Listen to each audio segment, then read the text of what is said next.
Champions ট্রফির বাংলাদেশ নিজেদের দ্বিতীয় ম্যাচে মুখোমুখি হতে যাচ্ছে নিউজিল্যান্ডের।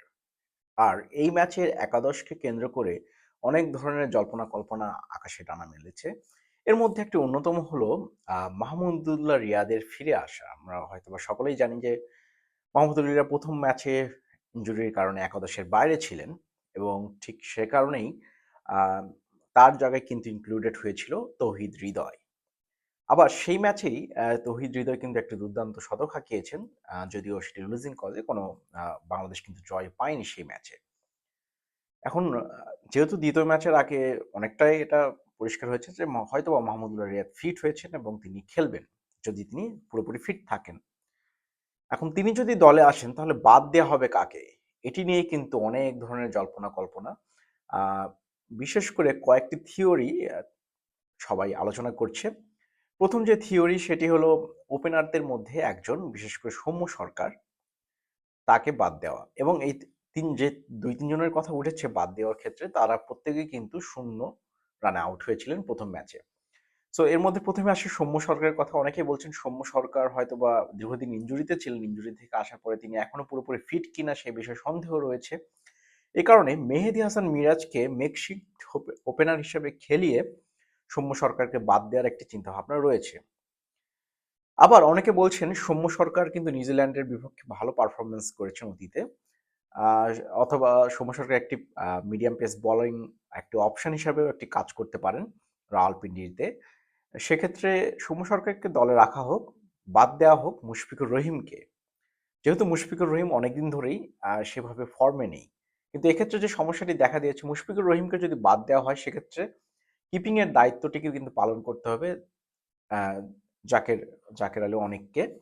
কিন্তু জাকের আলী অনেক কিন্তু কিপিং এ কিন্তু সেই ধরনের বিশ্বস্ততার প্রমাণ এখন পর্যন্ত দিতে পারেননি। আপনাদের হয়তো অনেকের মনে আছে টি-20 ওয়ার্ল্ড কাপে বা তার আগে ইউএস এর সিরিজে তিনি কিন্তু গ্লাভস হাতে কিন্তু যথেষ্ট বাজে পারফরমেন্স করেছিলেন এবং এর কারণে কিন্তু অনেকে এটি বলছে যে কিপিং এর কারণে হলে মুশফিকুর রহিমকে রাখা হোক, অথবা তার অতীত অভিজ্ঞতার কারণে। এই দুটি একাদশ। আর ৩ নাম্বার হলো নাজমুল হোসেন শান্ত, তিনিও ০ রানে আউট হয়েছিলেন। বাট অতীতে তার গত ১ বছরের ওডিআইতে পারফরমেন্স তুলনামূলক ভালো ছিল এবং যেহেতু তিনি দলের অধিনায়ক, কাজেই তাকে বাদ দেওয়ার খুব বেশি কথাবার্তা শোনা যাচ্ছে না। সো এক্ষেত্রে দুটি স্ট্রং সম্ভাবনা হলো হয় সৌম্য সরকার অথবা আ মুশফিকুর রহিমকে বাদ দিয়ে মাহমুদুল্লাহ রিয়াদকে ইনক্লুড করা হতে পারে। এখন দ্বিতীয় যে আলোচনা সেটি হলো বোলিং নিয়ে। বোলিং চেঞ্জেস আমরা ভারতের বিপক্ষে অনেকেই বলছেন বোলাররা খুবই খারাপ করেছেন, কিন্তু আমাদের ব্যাটাররা আসলে বেশি খারাপ করেছেন। আর বোলারদের নিয়ে যে কনসার্ন সেটি হলো ফ্ল্যাট ট্র্যাকে কিন্তু বোলাররাও ভালো করতে বরাবরই ব্যর্থ হয়েছেন অতীতে। ফ্ল্যাট ট্র্যাকে কিন্তু অনেক সময় তারা লাইন লেন্থ হারিয়ে ফেলেন, ভালো করতে পারেন না। পেসার এবং স্পিনার উভয় ক্যাটাগরির বোলাররাই কিন্তু এক্ষেত্রে বেশ স্ট্রাগল করেন। অনেকেই জোর দিয়ে বলছেন যে নাহিদ রানাকে ইনক্লুড করা হতে পারে। নাহিদ রানাকে ইনক্লুড করা হতে পারে, হয়তোবা মুস্তাফিজুর রহমানকে বসিয়ে নাহিদ রানাকে ইনক্লুড করা হবে। রাওয়ালপিন্ডিতে ৩ পেসার নাকি ২ পেসার নিয়ে খেলবে, এক্ষেত্রে বেশিরভাগেরই মতামত ৩ পেসার। যেহেতু রাওয়ালপিন্ডির উইকেট এটা হলো পেস সহায়ক উইকেট, বাট ফাস্ট বোলাররা তুলনামূলক ভালো করে থাকেন স্পিনারদের তুলনায়। স্পিন অ্যাটাক হয়তোবা এই ম্যাচেও আমরা মেহেদী হাসান মিরাজ এবং রিশাদ হোসেনকেই দেখব। এছাড়া খুব বেশি চেঞ্জেস কিন্তু আসার পসিবিলিটি খুব কম এই দুটি জায়গা বাদে।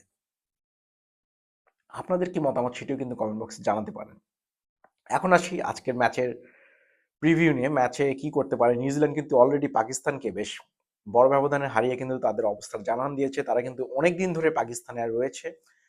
লাস্ট বেশ কয়েকটি ম্যাচ কিন্তু তারা ট্রাই নেশন সিরিজের ট্রফি জিতেছে এবং গত ম্যাচে পাকিস্তানকে হারিয়েছে। তো সো তারা একটি ভালো রিদমে আছে। এছাড়া বড় রান করা এবং বড় রান তাড়া করা ফার্স্টে অথবা সেকেন্ড ইনিংসে, ২ দিকেই কিন্তু নিউজিল্যান্ড যথেষ্ট এগিয়ে। তারা প্র্যাকটিসের দিক দিয়ে বলেন, অভিজ্ঞতার দিক দিয়ে বলেন, তারা কিন্তু বেশ এগিয়ে রয়েছে বাংলাদেশের তুলনায়। বাংলাদেশ কিন্তু ব্যাটিং সহায়ক উইকেটেও কিন্তু বেশ বড় রান স্কোর করা প্রথম ইনিংসে অথবা বড় রান তাড়া করে জেতাতে কিন্তু খুব বেশি অভ্যস্ত না। সো এই বিষয়টা কিন্তু অবশ্যই বাংলাদেশকে ভোগাতে পারে। বেশিরভাগ ক্ষেত্রেই হয়তোবা অনেকে বলবেন টসে জিতে আগে ফিল্ডিং করা, কারণ চেজিং অনেকটাই ইজি রাওয়ালপিন্ডিতে। সেক্ষেত্রে হয়তোবা নিউজিল্যান্ড সুবিধাতে থাকলেও বাংলাদেশের ক্ষেত্রে কিন্তু দেখেছি চেজিং এ অনেক ইজি উইকেটেও কিন্তু তারা উইকেট বিলিয়ে দিয়ে আসে এবং তারা প্রেসারে পড়ে। তারপরে আমি মনে করি বাংলাদেশ আজকে টসে জিতে বোলিং করে তারপরে সে টার্গেট চেস করার মনোভাবটা রাখা উচিত। সেটি ৩৩০-৩৪০ রানের টার্গেটও হতে পারে। যতটুকুই সামর্থ্য আছে এটি সর্বোচ্চ ব্যবহার করেই জিততে হবে, যেহেতু নিউজিল্যান্ড একটি শক্ত প্রতিপক্ষ এবং সেমিফাইনালের জন্য আজকের ম্যাচটা অনেক গুরুত্বপূর্ণ। এই কারণে অল অ্যাটাক ক্রিকেট কিন্তু খেলতে হবে। এখানে পিছিয়ে ফেরার কোনো বিষয় নেই, কোনো সম্মানজনক পরাজয়ের কোনো বিষয় নেই। যে তাদেরকে অল আউট অ্যাটাক ক্রিকেট খেলে সর্বোচ্চটুকু ব্যবহার করে কিন্তু ম্যাচ জয় অবদান রাখতে হবে। আর নিউজিল্যান্ডের ক্ষেত্রে আরেকটি বিষয় বরাবরই বলে থাকি আমি, ফিল্ডিং খুবই ভালো করতে হবে, টাইট করতে হবে এবং ক্যাচ কিন্তু কোনোটাই ড্রপ করা যাবে না। হাফ চান্সগুলোকে ফুল চান্সে ক্রিয়েট করতে হবে। সো আর কিছুক্ষণ পরে হয়তো আমরা দেখতে পাবো কি হয়। সে পর্যন্ত সবাই ভালো থাকুন, সুস্থ থাকুন।